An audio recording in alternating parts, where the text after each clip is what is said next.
சாய்ராம் ஹே சாய்ராம். ஓம் சாய்ராம், ஜெய் சாய்ராம். சாய்ராம் அருளால் எல்லாரும் நல்லா இருப்பீங்க. என் அன்பு பிள்ளையே, என் மீது நீ முழுவதுமாய் நம்பிக்கை வைத்திருக்கிறாய். என் சாயப்பா கண்டிப்பாக நான் கேட்டதை நிறைவேற்றி தருவார்கள் என்று. ஆம் பிள்ளையே, கண்டிப்பாக உன் நம்பிக்கையை நான் வீணடிக்க மாட்டேன்.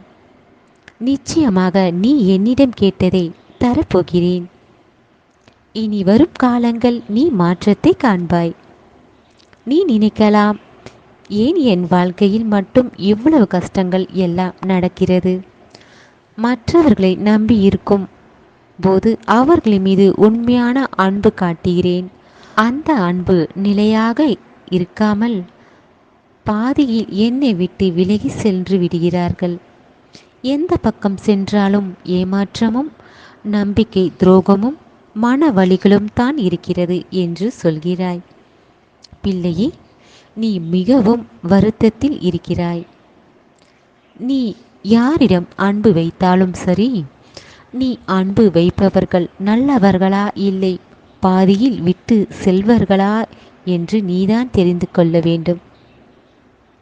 நீ நல்லவர்களிடம் உண்மையானவர்களிடம் அன்பு வைக்கும்போது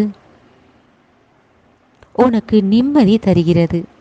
அதுவே பொய்யாக நடிப்பவர்களிடம் நீ அன்பு வைக்கும்போது நன்றாக பேசிவிட்டு பாதியில் நீ யார் என்று கூட மறந்து செல்லும்போது உனக்கு மிகவும் மனவலியை தருகிறது.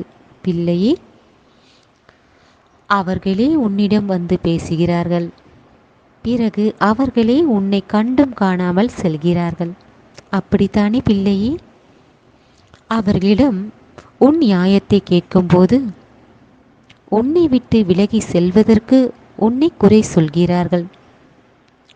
நீதான் இதற்கு காரணம் என்று சொல்வதால் உன்னால் இதை ஏற்றுக்கொள்ள முடியவில்லை. பிள்ளையே, யார் உன்னிடம் உண்மையான அன்பு வைக்கவில்லையோ அது உன் வாழ்க்கைக்கு சரியானது இல்லை என்பதால் தான் அந்த அன்பு விலகி சென்று விடுகிறது. அது உனக்கானது இல்லை என்று தெரிந்து கொள்ள வேண்டும். பிள்ளையே, சந்தோஷத்தை எல்லோரிடமும் பகிர்ந்து கொள்ளலாம். ஆனால் மனதில் உள்ள கவலைகளை போக்கிக் கொள்ள சிலரிடம்தான் அதை பகிர்ந்து கொள்ள முடியும். உன் மனக்கவலையை உன் மனதிற்கு பிடித்தவர்களிடம்தான் பகிர்ந்து கொள்ள முடியும். நீ காட்டும் அன்பு அவர்களிடம் நீ எதிர்பார்க்கும் போது அந்த அன்பை நீ பெற முடியவில்லை. நீ தோற்றுத்தான் போகிறாய். பிள்ளையே, வாழ்க்கையில் எந்த ஓர் எதிர்பார்ப்பும் இருக்கக்கூடாது என்று உன் சாயப்பா சொல்கிறேன். நீ அமைதியாகவும் மௌனமாகவும் இருப்பதற்கு காரணம் இருக்கிறது. அதற்கு விளக்கம் சொல்கிறேன். நீ அமைதியாக இருக்கிறாய் என்றால் அந்த அமைதிக்கு பின் ஓர் பெரிய விஷயம் இருக்கும். அதுவே மௌனமாக நீ இருக்கிறாய் என்றால் அந்த மௌனத்தின் பின் பெரிய ஏதோ ஒன்றை சாதிக்கப் போகிறாய் என்று அர்த்தம். உன்னை விட்டு விலகி செல்பவர்களை நீ கொஞ்சம் கூட நினைத்து பார்க்காதே. உன் மீது உண்மையான அன்பு வைப்பவர்களிடம் பேசு. உன் வாழ்க்கையை நீதான் தீர்மானிக்க முடியும். உன் சாயப்பாவிடம் உன் வேண்டுதலை சொல்லும்போது நீ எவ்வளவு மனவேதனையில் வந்திருக்கிறாய் என்பதை தெரிந்து கொண்டேன். நீ எதிர்பார்த்தது உனக்கு கிடைத்திருந்தால் நீ என்னிடம் வந்து உன் பிரார்த்தனையை நீ சொல்லியிருக்க மாட்டாய். அவர்கள் உன்னை விட்டு விலகி சென்றதால் தான் உன்னுடைய மனக்கவலையை என்னிடம் சொல்ல வந்திருக்கிறாய். நீ மட்டும் அவர்கள் மீது அன்பு வைத்திருந்தால் அதில் எந்த பலனும் இல்லை.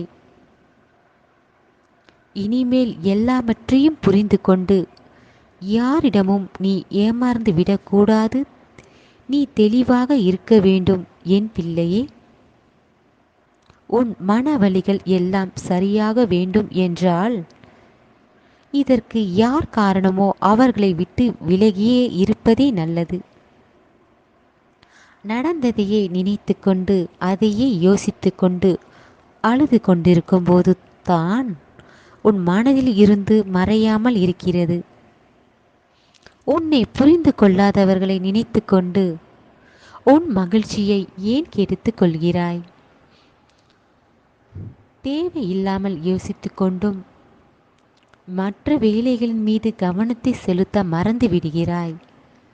பிள்ளையே, நீ எதையும் நினைத்து கொண்டு குழப்பம் அடையாதே. இனியும் நீ விழிப்புணர்வோடு இருக்க வேண்டும்.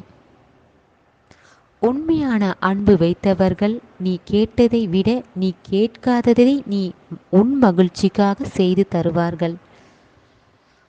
உண்மையான அன்பு எது, பொய்யான அன்பு எது தெரிந்து கொண்டு உன் பாதையை நீ சரியாக பார்த்து செல்ல வேண்டும். உன் சாயப்பாவை என்றும் மறந்துவிடாதே. நீ எப்போதும் என்னை மறவாமல் நினைத்திருந்தால் உனக்கு ஏற்படும் பிரச்சனைகள் நான் அதிலிருந்து உன்னை பாதுகாப்பேன். உன் உள்ளத்தில் இருந்து எது சரியோ எது தவறு என்பதையே நான் புரிய வைப்பேன். உன் சாயப்பாவை நீ மறவாமல் இருந்தால் இந்த பிரச்சனையில் நீ சிக்கியிருக்க மாட்டாய். இனிமேலும் என்னை மறவாமல் இரு. உன்னை என்றும் காப்பேன். நடந்ததை மறந்துவிட்டு உன் எதிர்காலத்தை பற்றி யோசி. இனி எல்லாம் நல்லதாக நடக்கும். உன் சாயப்பா இருக்க பயம் ஏன்?